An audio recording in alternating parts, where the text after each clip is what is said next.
Hello, we are making Seitan HSP. So if you don't know what a HSP is or an AB, it is a halal snack pack is I think what the HSP means. AB often refers to atomic bomb or abortion. And basically what it is, it's a bit of fries, a bit of chips, then put on some gyros meat. So this is often sold at gyros joints around Australia. So you put on some gyros seasoned meat, so that can be chicken, lamb, mainly, I think those two. And then on top of that, you get your sauces, so garlic sauce and chili sauce of some kind, tomato sauce and barbecue sauce, or a mixture, or take any of those sort of things out. And that's what a HSP is. So instead of the meat, instead of chicken and meat, we're going to be doing seitan. So yes, we are revisiting seitan, which was a bit of a disaster last time I did it, but hopefully this time round, after a bit more research, things will be good, I hope. If not, we'll have some fries. So yeah, let's get started making this HSP seitan. And it could be a vegan HSP, but depending what I decide to use, it might not be. But it's very simple. This could be a vegan HSP, just minus a few ingredients. So let's get started, shall we? For this Seitan HSP, we are going to be start off with a seitan. So this is my second attempt. I actually haven't tried seitan since the last recipe, where we kind of failed miserably. But I've done some more research, and hopefully this time around it'll be a bit better. Then what we need is some flour. So it's about a 2 to 1 ratio of flour to water. So we are going to be doing 2 cups of flour and 1 to 1 and a bit of water. Basically 1 cup. Oh dear. Just came straight out. Alright. Yeah. That's about 2 cups. We'll keep that there just in case we need some more flour. And then we do 1 cup of water. Alright, 1 cup of water. Just a little bit more water in case we need it. And now we start kneading and making it into a dough. So it's been a while since I've done some dough recipes. This is way too much water. It just sort of incorporated everything, which is why we got some more. That's feeling a bit better. The original recipe said 4 cups to 2 cups of water. So I am just going off that recipe and just slightly making it a bit, a bit smaller sizings. It is still quite wet though, obviously you can see. Alright, I think still a little bit more flour necessary, because I think it's got to be quite floury. It's not too bad if it's kind of flaky. There we go. Okay, this is kind of what we're after. Alright, now that we have a kind of dough, there we start kneading to develop the gluten. Because yeah, all that we're trying to get is we're trying to just develop the gluten. So we just need this for 5-10 minutes. It's starting to get smooth now and not as sticky. I guess it's just we just go to like the normal smooth balls like you do with bread. We need it to that amount. Seems like a good idea. Alright, after 5-10 minutes we have a bowl of dough. And now we're going to do like we did last time and rest it for 1 hour. So we've got our big bowl like that. Now we just fill it up with water. Alright, that is fully submerged in water. So now we just let it rest for 1 hour. And then we'll work out all the starch, so we're just left with that gluten. Okay, so we've been letting it rest for a couple hours. And now it's time to wash out the starch. So I'm just going to empty out this water and fill it up again, and then just start massaging out the starch. And it'll probably take about 3, 4, 5 washes like last time, and we'll save the starch for other recipes. Massage out all of the starch. Wash 2, wash 3. So I think we're getting pretty close to where we want to be. So the water's getting a bit more milky now, not as dark and a bit more translucent, which is a good sign. Yeah, definitely seems like we're where we need to be. We basically just got our thing. Yeah, look at that. That's kind of what we want. can't seem to be washing out too much more, so we'll leave it at that. And we are just going to let that basically just rest for a while, 2 minutes. And while we're doing that, we're going to start the braising. Bring out our trusty induction hob. So to cook it, we're going to be adding some flavors to it. So I have some chicken stock. If you have vegetarian or vegan seasoning for stock, you can use that. I just have some homemade stock which I'm going to use to help season. And if we need more, we'll just add in water.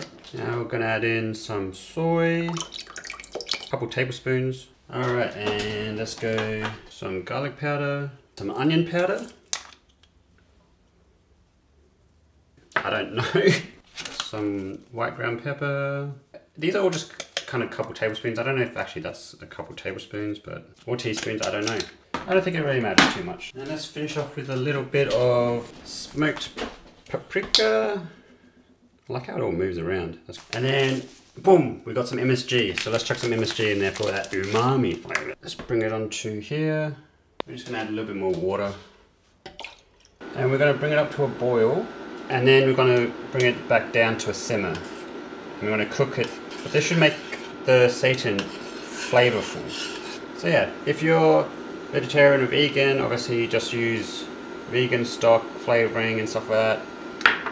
If you're just going to use this as a meat alternative like I am, then feel free to use some chicken stock or beef stock, whatever stock you want to flavor it with.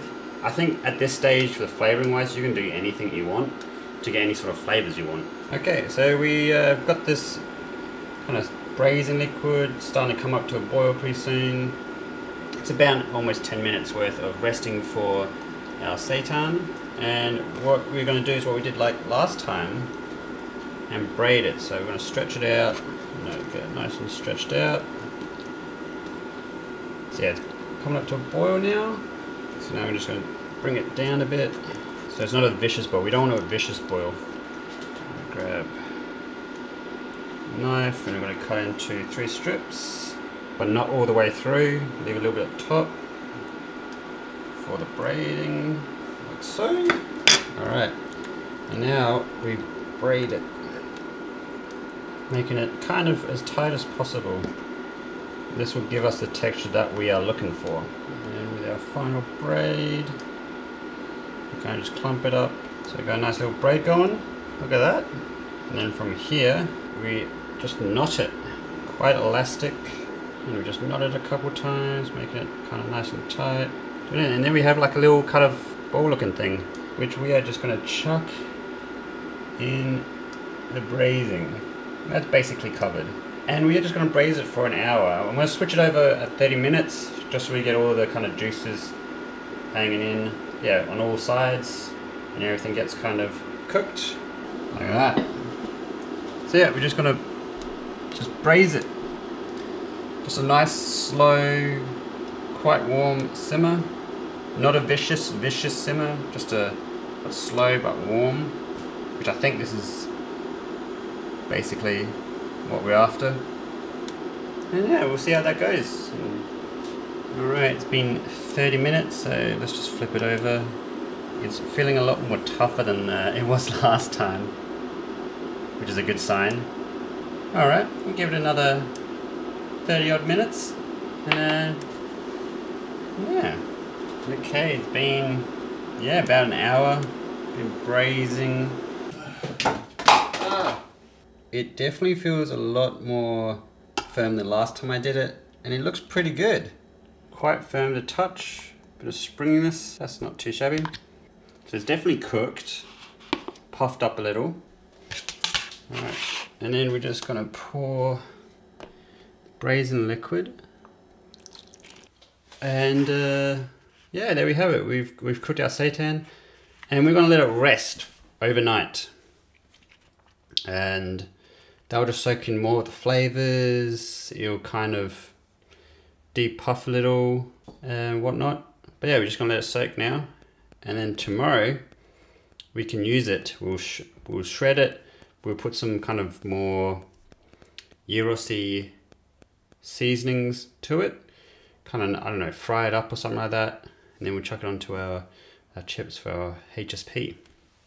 But yeah, so we're just gonna let that cool down Then you're gonna chuck that in the fridge. And yeah, that's our Seitan done. And I'm pretty excited to see how this goes, because this turned out a lot better than last time. And it should have a bit more flavoring as well with all the, yeah, stuff. See you tomorrow. Okay everyone, it's the following day. Let's check out our Seitan to begin with. I'm pretty excited about this. So it's been soaking up in this braising liquid. Nice and firm, quite browny. Oh, it's very firm. Wow, look at that. This is looking much better than last time. Very firm. Not too bad a flavor. But yeah, that's some good texture. That's actually not too bad. It's a bit, but it's got some very good texture to it. So this is perfect. Bit on the wet side, but it has been in the liquid bit. I think once we get some caramelization onto this for the HSP, it's going to be perfect. So that's so cool.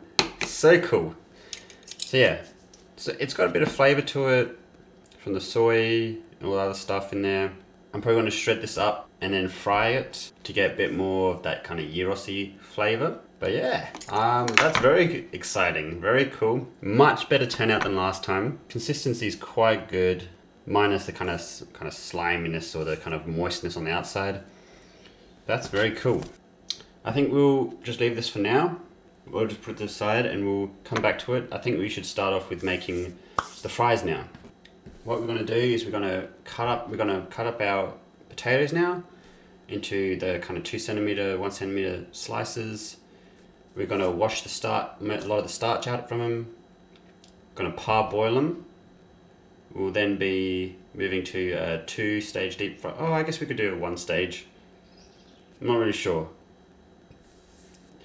One recipe says to do 2 stage, but you can do 1 stage, and I'm kind of lazy, so I might do a 1 stage fry. The 2 stages you do the parboiling, you cook them at a low temperature to get a nice cook throughness, and then you turn up the heat and then you get the crispiness. So you get all of the aspects there, but we will see how it goes.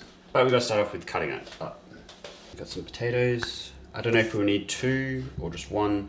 Let's get rolling. Sometimes I don't bother with peeling it, but I think we will this time around. So you kind of want to keep them thickish, but also similar-ish in size, I think.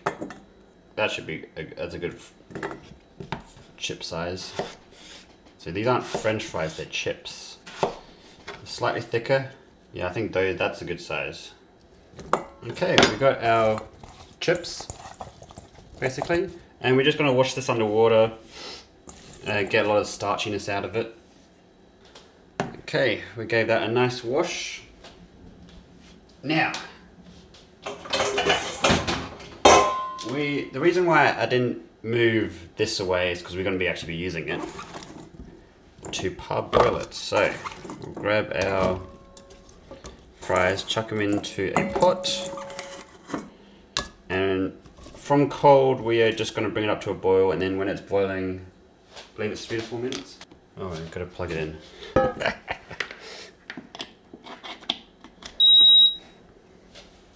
Okay, while that is doing its thing, we're just going to do our simple garlic sauce, which is basically just mayonnaise and garlic and a few other seasonings to it. And then also making a sort of gyros style seasoning that we can just place on top of the seitan. Alright, we're just using Kewpie instead of mayonnaise. Some garlic.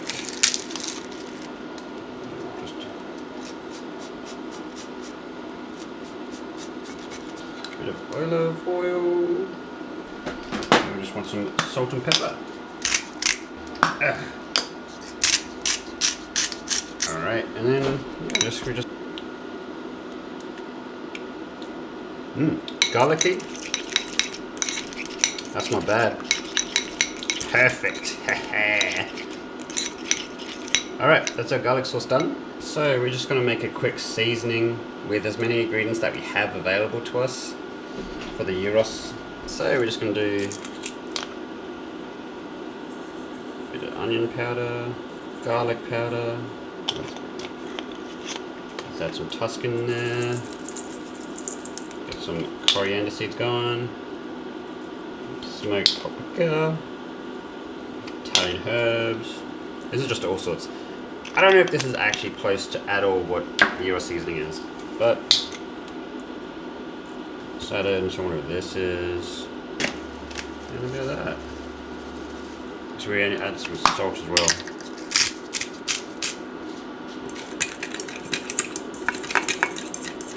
Some of the seitan in here. I mean, it very much does have a good consistency, so I'm very happy with that. That kind of looks like, I don't know about you guys, what you guys can see, but that kind of looks like shredded chicken almost. Alright, and we're just going to chuck this all in here. And we're just going to give it a bit of a mix around. Get that nice and seasoned. I mean, it kind of is, look, based purely off looks, it's not too bad. Alright, and we'll just let that kind of sit in that for a little while until we need to fry them up, but that's not too bad. So that's a seitan with the hopefully gyros-y seasoning. It looks like gyros-y seasoning, so alright, and I think the potatoes are almost done, almost parboiled enough, so we'll just put this to the side, clean up a little, and yeah, that should be the potatoes sorted. Then we can start to yeah, deep fry the potatoes. Okay, I think that's parboiled enough. So I don't think, you don't want them fully cooked, you just want them kind of semi-cooked so it's a bit easier to deep fry them. But we're just going to chuck this through a colander, put some paper towel down, and get these to dry off. These need to be dry before they get in the oil. You don't, water and oil do not mix together. I think we'll just do one fry. We'll just get the oil up to like 180 degrees Celsius or 170, and then we'll just fry until golden. Alright, and we'll just let that be, and yeah, we'll start heating up some oil. Alright, so it's hit about 180-ish. I can feel the heat, but let's chuck in our fries. This will cool it down quite a bit though.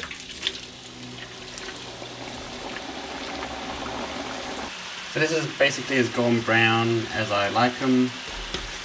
I reckon we could probably do a little bit longer, but this looks pretty good. I don't want to overcook them. So let's just turn it off. And then we'll put it onto this drain rack. I mean, that looks pretty good.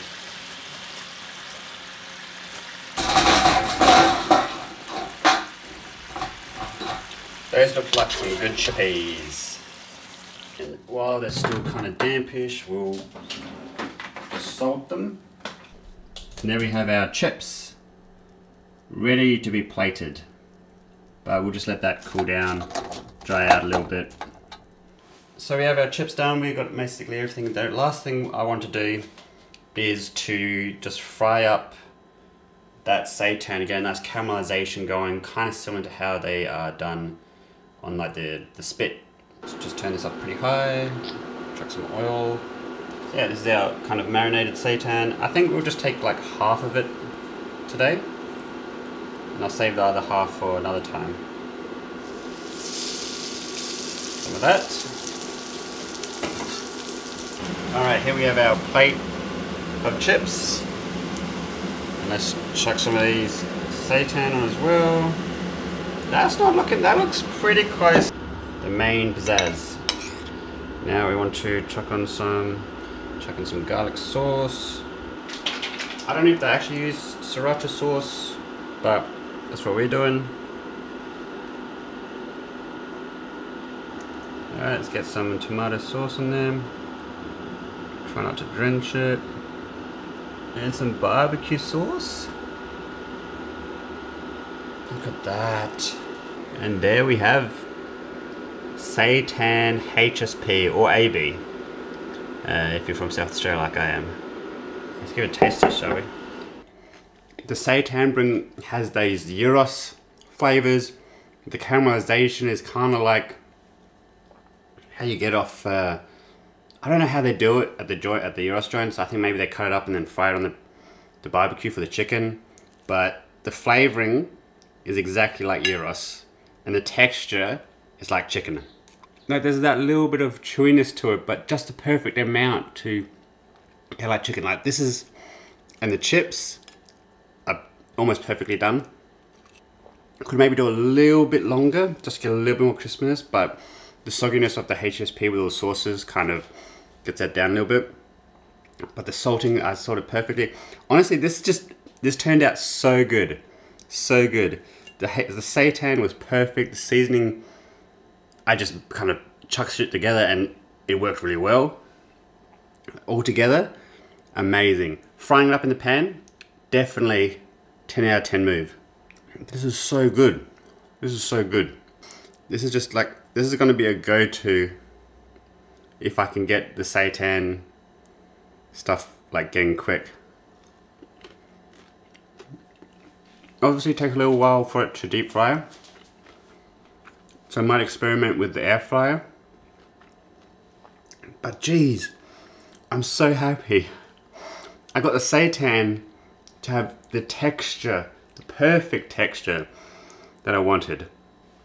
And the seasoning for the gyros, oh, it was just,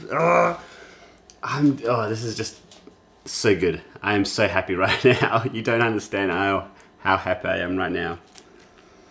But yeah, Seitan HSP.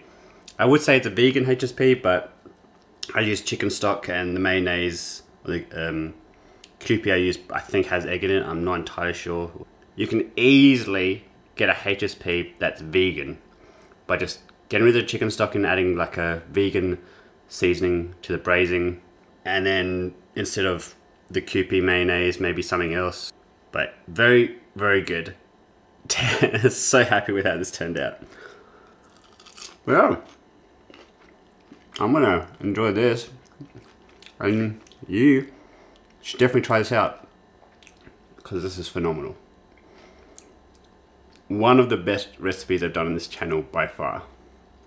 Now, mainly because I like HSPs and ABs, but fuck, wow.